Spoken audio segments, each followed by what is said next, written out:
That wall comes down Thursday whether you sign or not. The crew's already booked. Have it cleared, or we clear it for you." That was Diane Pruitt, president of the Stillwater Ridge Homeowners Association. For 9 years running, standing on my gravel drive in a cream blazer and white sneakers, reading a removal order off a clipboard like it was scripture. The wall she meant was the dry stacked stone retaining wall my wife built along the south edge of our 2.5 acres, the wall that holds the hillside off the county road, the wall that has stood since before Diane ever moved to this valley. My name is Walt Cassidy. I am 61 years old, and for 34 years I ran a small site grading and excavation outfit out of this same parcel, which means I have spent my whole working life learning exactly who owns which dirt and why. What Diane did not know, what she never once bothered to check in 3 years of letters, was that the contractor she had hired to tear my wall down leased his entire equipment yard, his shop, his fuel tanks, and the 2 acres they sat on from a holding company. And that holding company was about to have a new owner. Me. If a woman handed you a demolition order for a wall on land she had no deed to, on a day she picked without asking, what would you have done? Sign it? Fight it in front of a board that already hated you, or go quiet and start reading paper? I want to tell you the whole thing, start to finish, because the way it ended only makes sense if you see how slow it built. I bought this place in 1990 with my wife Carol. Back then, Stillwater Ridge was not a development. It was a dirt road, 6 families, and a long hill that ran down to the creek. Carol was a landscape mason by trade, the kind who could look at a slope and know which stones would lock and which would slide. She used to say a wall is just an argument between gravity and patience wins if you are willing to lift every stone twice. The south edge of our lot dropped hard toward the road, and the first spring we owned it, half that bank washed out in a March storm and dumped a brown river of mud across the county right of way. The road crew came and scraped it and left, and Carol stood at the top of the wash with her hands on her hips and told me she was not going to spend the rest of her life watching our hill end up on the pavement. She spent that whole summer building the wall. I would come home from a grading job at 6 in the evening and she would still be down on the bank in her gloves, sleeves rolled, a pry bar, and a rubber mallet, and a 5-gallon bucket of smaller chink stones beside her. No mortar. She did not believe in mortar for a bank like that.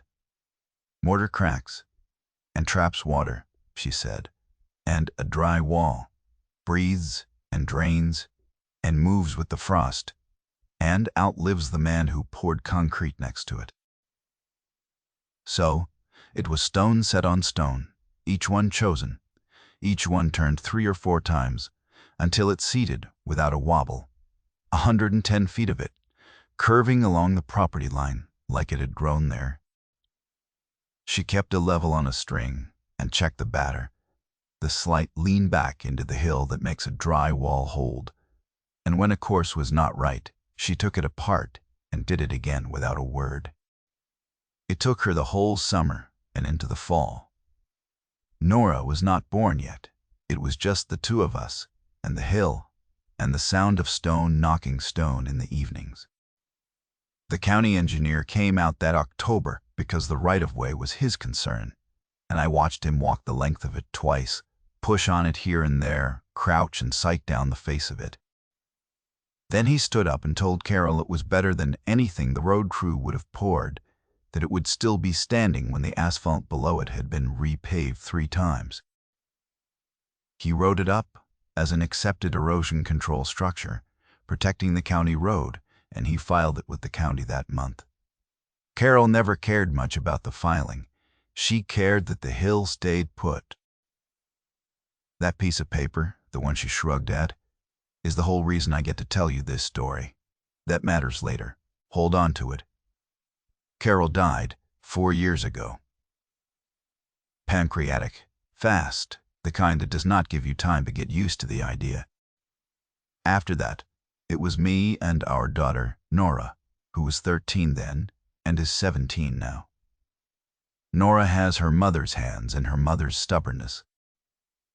She keeps a camera on her phone the way I keep a tape measure on my belt, which is to say always. And that habit turned out to matter too. I am a careful man by training. When you grade a building pad and a foundation cracks 2 years later, the first question anyone asks is what the dirt was doing, and the only thing that saves you is paper. So I keep paper. I have a gray steel cabinet in my shop with a folder for every job I ever ran, and after Carol passed and the trouble started, I added a folder labeled Stillwater Ridge. Every letter went in it, every photo, every date. I want you to remember that folder. The trouble started the year the development changed hands. A company called Meridian Crest bought up the empty lots north of us and put in 40 houses, a clubhouse, and a gate. With the houses came the Homeowners Association, and with the association came Diane Pruitt. Her husband, Greg, was a partner in Meridian Crest. I did not know that at first. I learned it the way you learn most true things. In a small valley, slowly and from the side. The first letter came on a Tuesday in March. It was a notice of nonconformity. It said the stone wall along my south boundary was an unpermitted structure that did not meet community aesthetic standards and had to be brought into compliance or removed. I read it twice. Then I drove up to the clubhouse, found Diane in the little office she had set up there, and tried the polite version first. "That wall isn't in your association," I said. "It's on my deed. Outside your boundary, and the county's got it on file since '90. Diane did not look up from her screen for a moment. When she did, she smiled. The way people smile when they have already decided. "You are slow, Mr. Cassidy." The wall is visible from Ridgeline Drive. Anything visible from association roads falls under our aesthetic harmony guidelines. It's functionally part of our community whether your deed says so or not. Functionally part of our community. I have thought about that phrase a lot. It is the whole of it, really. She believed that what she could see, she could rule. I went home and put the letter in the folder. That was one. The second letter came in May, and it was a fine $250 for continued nonconformity, plus a notice that fines would accrue at $50 a week until the structure was removed. I read it standing at the mailbox, and I felt the heat come up the back of my neck. You cannot fine a man for something that is not yours to fine.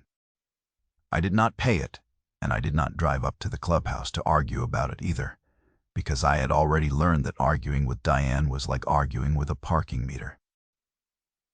I drove to the county recorder's office instead the next morning, and I spent 3 hours at the public terminal and the plat counter. I pulled the recorded subdivision plat for Stillwater Ridge and traced the association boundary with my finger. I pulled my own deed and the meets and bounds description that came with the parcel in '90. I pulled the old engineering file on Carol's wall, the acceptance the county engineer had filed that October, and I laid the plat next to the survey and saw it clean as a chalk line. The association boundary stopped 11 feet shy of where Carol's wall began. The wall was not on the edge of her jurisdiction. It was outside it on my deeded ground, sitting on a county-accepted erosion easement that predated the entire development. I made certified copies of all of it and paid the clerk in cash and drove home with the folder a little thicker. Then I wrote Diane one short letter. I stated that the wall sat 11 feet outside the association's platted boundary, that I had attached the survey and the recorded plat showing exactly that the structure was a county-accepted erosion control feature filed in 1990. I did not editorialize. I sent it certified.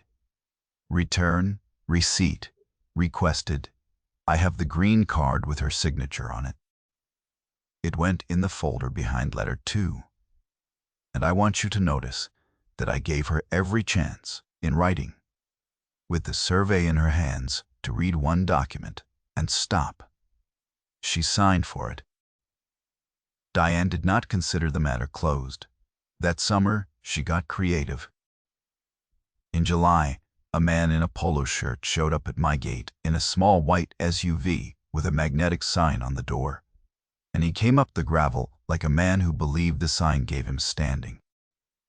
He wore a laminated badge on a lanyard that said Stillwater Ridge Code Compliance, which is not a real thing, and he had a clipboard and a measuring wheel and the brisk walk of somebody who has watched a video about how to act official. He told me he was there to conduct a compliance walkthrough and document violations along the south boundary. And he started to step around the gate post onto my drive, like the gate was a formality. I put my hand on the post, which was as far as I was going to let it go, and I asked to see his county credential. He tapped the laminated badge. I told him that was not a credential, that there is no Stillwater Ridge Code Compliance Office, that the county issues code authority, and the county had not issued it to a man with a measuring wheel and a lanyard he ordered online. He started to say something about the association's authority, and I told him plainly. He was welcome to stand on the public road and look all he liked, all day if he wanted, but the first foot he set on my dirt was trespass, and I had a camera on the gate post that had already recorded him announce his fake title out loud. He looked up at the little camera. You could see the exact second the air went out of him. He turned the SUV around in my drive and left without another word, the magnetic sign catching the sun as he went. Nora got the whole thing on her phone from the porch, the badge held up to the lens, the title spoken, the retreat. She was 14, and she filmed it steady as a tripod, then came down off the porch and asked, dead serious, whether we should save it twice. We saved it to 2 drives that night. It went in the folder as a printed still and a file. That was 3. I want to be honest about how this felt, because the profile of a calm man can read like a man who does not care. I cared. There were nights I sat in the shop with the cabinet open and Carol's wall out the window in the dark and felt the kind of anger that has a taste to it. I had learned a long time ago, though, that anger spent in a shouting match buys you nothing, and anger filed into a folder buys you everything. So, I filed. By that fall, I had started to understand the real shape of it. A neighbor of mine, an old rancher named Hank Delgado, whose family had run cattle in this valley since before the road was paved, found me at the feed store on a Saturday, standing by the loading dock while a kid loaded mineral tubs into my truck. Hank's place butted up against the north end of the new development, close enough that he heard the survey crews working before anyone else did. He waited until the kid walked off, then leaned on my tailgate and asked if I knew what Meridian Crest was really after. I said I figured it was the wall, the look of it, the aesthetics. Hank shook his head slow. He told me he had watched a survey crew shoot grades down the south side of my slope twice that summer, early before most people were up. Meridian Crest wanted to extend Ridgeline Drive south, down past my parcel, to open a second phase of lots along the creek where the views were. The trouble was, the road needed the slope where Carol's wall stood. If the wall came out and the bank was regraded flat, the road could swing through wide enough to meet county standard. If the wall stayed, the geometry did not work, the curve came in too tight, and the second phase died on the drawing board.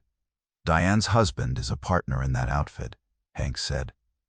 He stands to make a pile on phase 2. That wall of yours is the cork in the bottle, Walt. They are not fining you over how it looks. They are fining you because it is in the way of about 40 lots. I drove home slow that night, with the mineral tubs rattling in the bed. The fines, the fake inspector, the certified letters, the canceled clients, none of it had ever been about a wall offending anybody's eye. It was about 30 feet of slope and a road that could not turn without it. The pettiness had a price tag behind it, and the price tag belonged to Greg Pruitt. And Diane had been the one sent up my driveway to clear the obstruction because the obstruction had Carol's hands all over it, and they thought a widow's husband would fold. That changed how I read everything. It did not change what I did. I kept filing. The next year, the fines kept climbing on paper, and Diane found a new lever.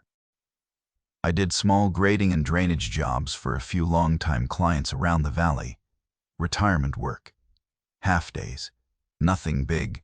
The kind of jobs a man takes to stay useful, more than to get rich. That spring, 2 of them called to cancel within the same week. Both sounded uncomfortable on the phone. Both gave reasons that did not quite hold. Weather and budgets and maybe next year. The third one, a straight-shooting woman named Pat, who ran a horse property up the ridge and had hired me for 20 years, did not bother with a reason that did not hold. She told me the truth, flat out. She had gotten a call from someone at the association warning that hiring an unlicensed contractor in violation of community standards could affect her own standing in the HOA and her resale value when she went to sell. I am not unlicensed. I have held the state contractor's license for 34 years, the number framed on the shop wall. The call still did its quiet work on the other 2, who did not know me well enough to laugh it off. I asked Pat if she would put what she had been told in writing. She did better than that. She sat down at her kitchen table, while I stood there with my hat in my hand, and wrote out a 1-page statement of exactly what was said, and who said it, and when, signed it at the bottom and dated it, and handed it to me, still warm from her pen. It went in the folder that was 4, and it was the first one that had Diane's scheme reaching off my own land and into the way I made my living, which is a different kind of line to cross than a letter about a wall. Around then, a deputy I knew a little, a steady man named Russ Boyd, rolled out to my place on a complaint Diane had filed, claiming I was operating heavy equipment in violation of the county noise ordinance. I had not started a machine in over a week. Everything in the yard was cold, and Russ could have put his hand on engine block and known it. He did not need to. He walked the yard with me anyway, slow, hands in his belt. Because a filed complaint is a filed complaint, and walking it out is the job whether the man likes it or not. We ended up standing by the cold excavator, and Russ told me something I have repeated to a lot of people since. He said a complaint, once it is filed, has to be answered no matter how thin it is, that the department does not get to decide a citizen is lying and skip the call. He said he could not make Diane stop filing. What he said next stayed with me. Every false one I documented. Every unfounded report with his signature on it built a pattern, and a pattern was a thing a judge could see all at once, even though it happened one piece at a time. He told me to keep doing exactly what I was doing. Write the date. Write what was claimed. Write what was actually true and how it could be proven. Get to where the record speaks for itself, he said, and then you do not have to.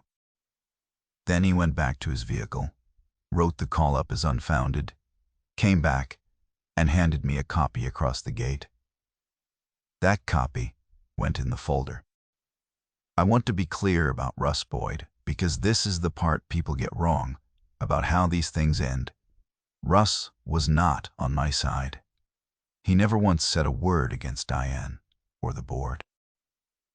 He was on the side of the facts, and he was a good enough professional to tell me straight that the facts would get me where I needed to go if I kept feeding them and stayed patient. He pivoted to me at the end, much later, the way a compass pivots to north. Not because he picked me, because the facts finally pointed that way and he was honest enough to follow them. I kept feeding them. The winter was quiet, the way the worst weather is quiet before it turns. Then, in February, Diane escalated past anything she had tried before. The association's attorney sent me a letter stating that the board had voted to exercise what it called its abatement authority, that it had contracted a licensed demolition and grading firm to remove the non-compliant structure, and that the removal. The firm was Tolliver Excavating, run by a man named Dale Tolliver out of a yard on the east side of the valley. I knew Dale not well, but enough to know. He ran lean, leased most of what he had, and took whatever work paid. That was when Diane drove up my gravel and read the order off her clipboard. Thursday. Whether I signed or not. I asked her once plainly, standing right there, whether she had checked the boundary before booking a crew to tear down a wall on it. She said the board's authority over community aesthetics did not require her to consult a survey. She actually said that Nora was on the porch and caught it. Now, here is where a different man makes a different choice. And I want you to sit in it for a second. The wall was 11 feet outside her boundary. I had the survey. I could have stood in the drive and waved the deed in her face and dared her to send a crew. A deed waved in a driveway is just a man shouting paper, though. A crew with a contract can do a lot of damage between the first swing and the moment a judge tells them to stop, and once Carol's stone was scattered down the bank, no order on earth was putting it back the way her hands had set it. I did not want to win the argument on Thursday. I wanted there to be no Thursday. So I went home, and I called my accountant, who is also the closest thing I have to a poker player among my friends, a quiet man named Saul who has done my books since the Reagan administration and has never once raised his voice or his rates. I asked him to find out who actually owned the ground Dale Tolliver's yard sat on. Not the business, the dirt, the shop, the equipment yard, the fuel island, the gravel lot where the machines parked, all of it. Dale ran the business and put his name on the door. I had a hunch he did not own the ground under it, because I knew how lean he ran, and men who run lean lease. It took Saul 4 days, working the recorder's records and the assessor's parcel maps. He called me on a Friday evening, and I could hear in his voice that he had found something he liked. The 2 acres under Tolliver Excavating were owned by a small holding company out of the county seat, a parcel some investor had bought years back as a long-term lease play and then mostly forgotten about. The man behind it was tired of being a landlord. He was past 70. He lived 200 miles away, and he had told the assessor's clerk more than once that he would sell the parcel tomorrow if a clean offer ever walked in. Nobody had walked in. Dale's lease was month to month, had been for a decade, because Dale never wanted the cost of buying the ground, and the landlord never wanted the hassle of carrying paper for a sale to a tenant who paid on time and asked for nothing. I sat in the shop a long while after that call. I had spent 34 years grading other people's building pads and saving for a retirement I was now mostly going to spend alone, and the number Saul quoted me was a real bite out of that. I looked at it on the legal pad.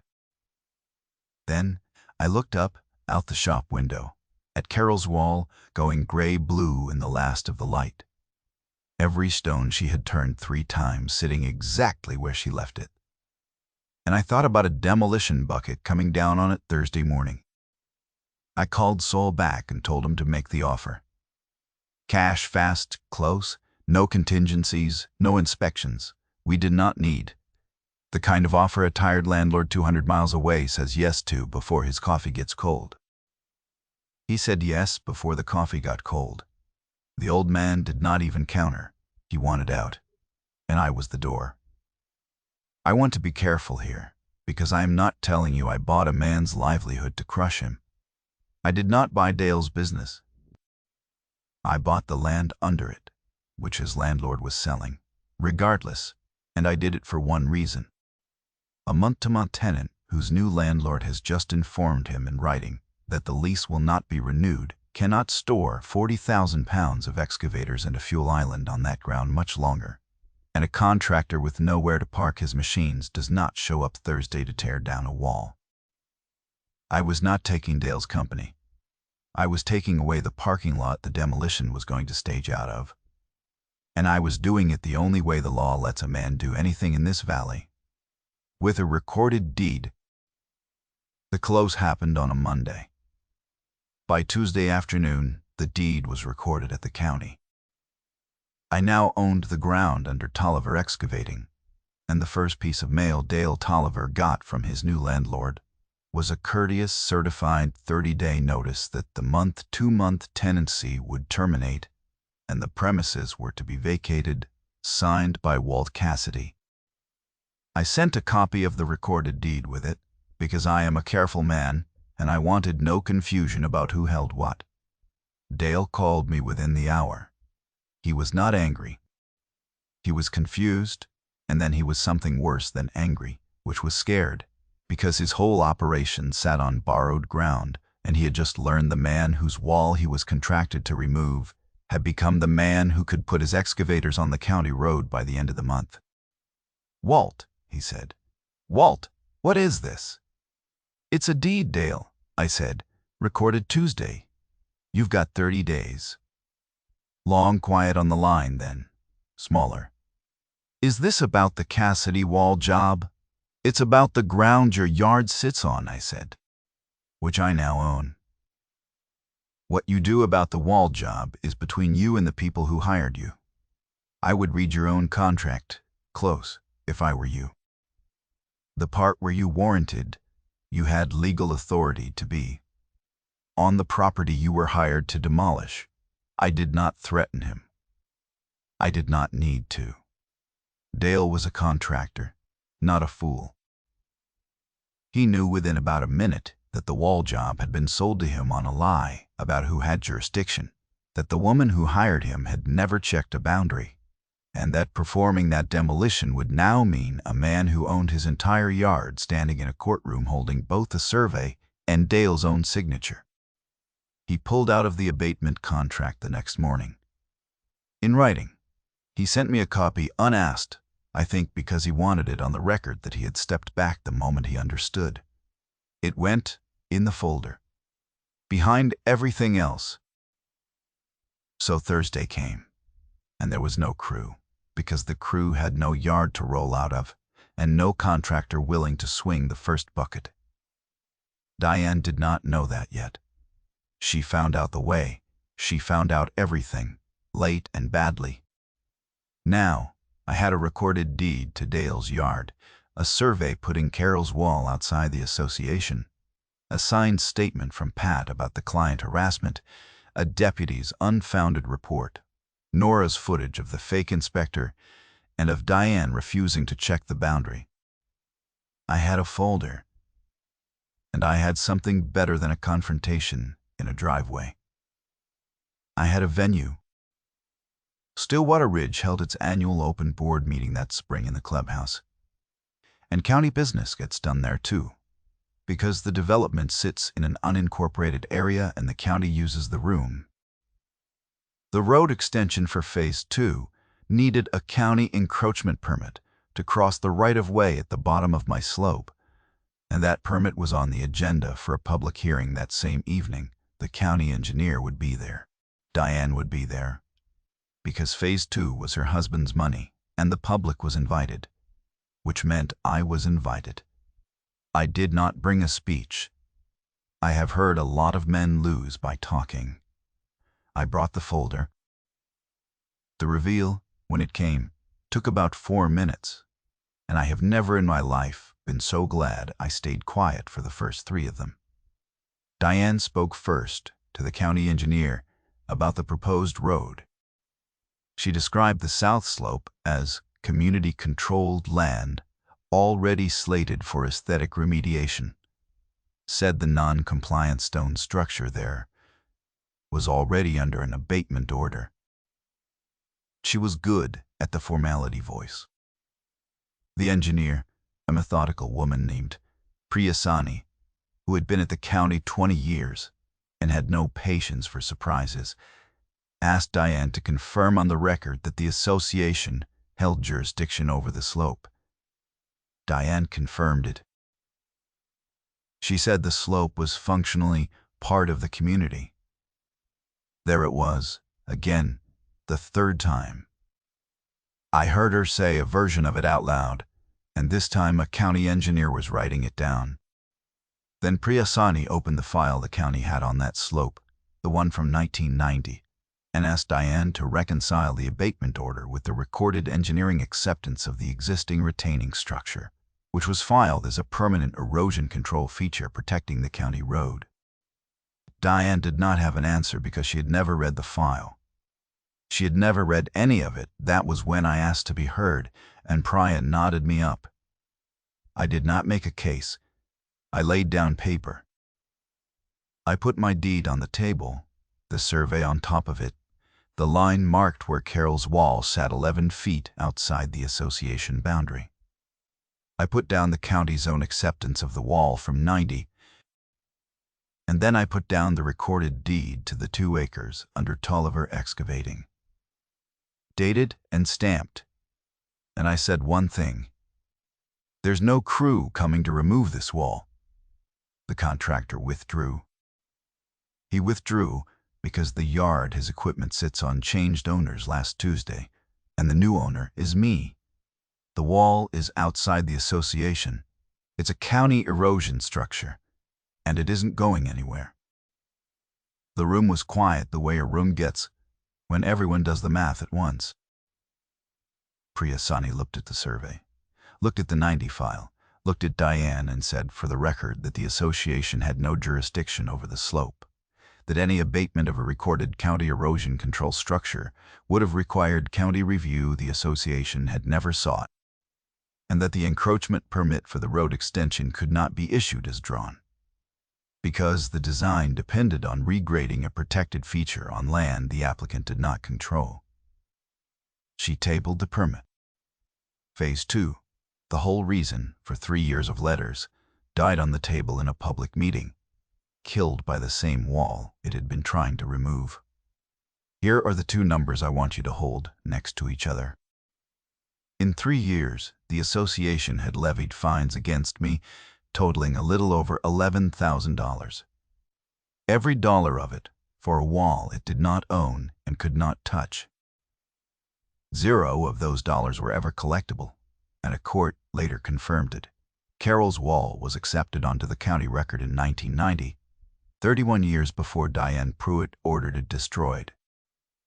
$11,000 of paper fines on one side, 1 county filing, 31 years old, on the other.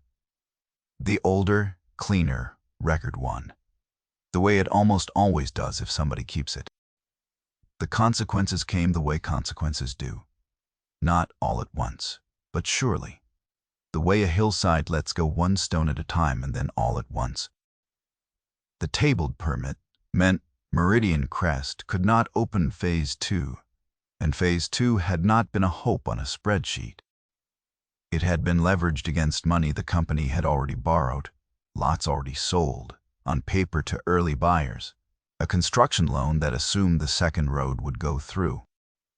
When the encroachment permit died on the county table, the whole financial structure under Phase 2 came down behind it. Within a few months, Greg Pruitt's stake in the development was being unwound by his own partners, who did not appreciate learning that a buildable second phase had been quietly impossible the entire time, blocked by a 30-year-old retaining wall that nobody on the board had thought to check against a recorded plat. I heard later, from Hank, that the partners had assumed the wall question was handled, because Diane had assured them it was handled, because Diane believed that saying a thing was functionally hers made it hers. The meeting where they learned otherwise was not, by all accounts, a quiet one. Greg was out of the partnership by the end of the year. The association had its own reckoning. Once it became clear in a public recorded hearing that the board had levied thousands of dollars in fines on land outside its jurisdiction, hired a fake inspector with a laminated badge, leaned on my clients, and contracted a demolition crew to destroy a county erosion control structure on a neighbor's deeded ground. The board's exposure was no longer theoretical.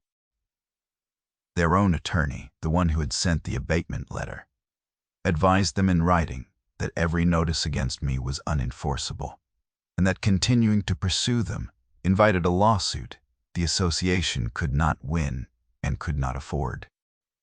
The board voted to rescind every notice against me and to formally acknowledge the boundary in the minutes, on the record, where the next president would have to read it. Diane resigned the presidency before that vote came to the floor. I think she meant the resignation as dignity, a way to leave on her own feet. The rest of the board accepted it as relief. She had been president 9 years, 9 years of clipboard and golf cart and aesthetic harmony, 9 years of the valley deferring to her because deferring was easier than reading the plat. She was not president anymore. The last I saw her, she was loading a box of association binders into the back of her SUV in the clubhouse lot. And she did not look at me, and I did not say a word to her, because the minutes had already said everything I needed said, and they said it in the county's voice instead of mine. Dale Tolliver. For what it is worth, I made whole. Once the dust settled, I offered him a new lease on the same yard at the same rate he had been paying, in writing, for 5 years, certain, instead of month to month, which is more security than he ever had. He took it. He had been lied to as much as I had, sold a job by a woman who told him the land was hers to clear. We are not friends, exactly. He grades the access road to my place every fall now, though, and will not take money for it. And I let him win that argument because some debts are better paid in dirt than dollars. I want to bring you back to the wall and to Nora, because that is where this really ends. The evening after the hearing, Nora and I walked the South Line together in the last of the light. She was 17 by then, taller than her mother had been, her sleeves shoved up the same way Carol used to shove hers, and she ran her hand along the top course of stone without thinking about it, checking the set the way her mother had taught her hands to check before she was old enough to know she was learning. We did not talk much at first. The light was going gold and then blue across the creek, and the wall held the hill the way it had held it for 30 years, 110 feet of stone set without mortar in a summer. That was over before Nora was born, still standing, still ours. She stopped at the curve where the biggest stones locked together, the place her mother always called the Keystone Run, and she put both hands flat on the top of it. Mom would have filed everything too, she said. Not a question. She knew. I told her she would have. Then I told her her mother would have filed it faster, with better handwriting, and would have driven to the recorder's office the same afternoon the first letter came, instead of waiting for the second. Nora laughed, a real one. The first time either of us had laughed about Carol in longer than I want to admit, and the sound of it went down the bank and over the wall and out toward the road, and something that had been clenched in me for 4 years let go a little. The wall held the hill, the folder held the proof. And my daughter stood with her hands on her mother's stones in the last light, safe and proud and home. I kept the folder. It is in the gray cabinet in the shop, thick. Now the Stillwater Ridge folder, every letter and photo and recorded deed and green card. In order by date, I do not look at it much anymore. I know exactly where it is, though. and I know exactly what is in it. And on the nights the wind comes up off the creek and I hear the road down there in the dark, I think about the fact that there will never be a road down there at all. And I sleep fine. Here is the lesson, and it is plain, and I mean it for you directly. Whoever you are, listening to this with a clipboard story of your own, verify the ground before you fight over it. Pull your deed and read it. Walk your boundary with the survey in your hand and find the pins. If a board or an office or a person in a nice blazer tells you that something you own is functionally theirs, ask them to show you the line on a recorded plat, and when they cannot, write down that they could not with the date.